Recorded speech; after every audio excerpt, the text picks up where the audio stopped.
Oui, c'est terriblement triste en fait, ce Covid. C'est quelque chose de catastrophique qui nous est arrivé et qui a emporté déjà beaucoup de gens.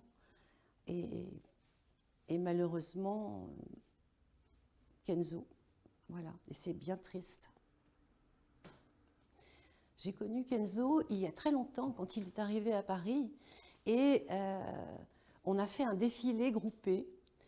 Il y avait Dorothée Bis, Kenzo et moi.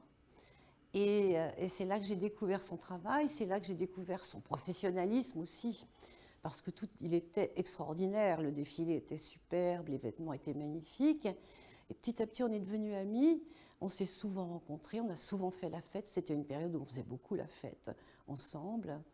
Et on a toujours été assez proches. Kenzo était extrêmement créatif. Il était aussi très très généreux. Il faisait des fêtes merveilleuses chez lui. Et il aimait beaucoup s'amuser. Et en fait, on était jeunes et on aimait s'amuser, faire la fête et travailler beaucoup.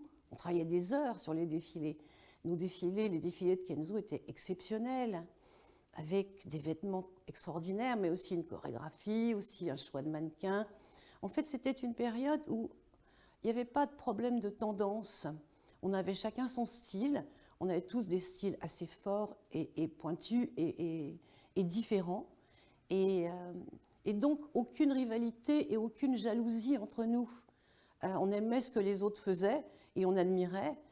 On était moins nombreux aussi. Donc, on voyageait ensemble. On partait, il y avait un salon en Italie pour voir les tissus. On se retrouvait là-bas. On faisait des défilés à l'étranger ensemble. On est allé, je pense que c'était aux États-Unis.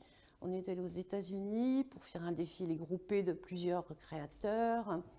On s'est retrouvés au Japon. Oui, on s'est souvent croisés parce que on faisait partie d'un petit groupe de créateurs, 5 ou 6 avec Thierry Mugler, Claude Montana, et on avait tendance souvent à faire des choses ensemble.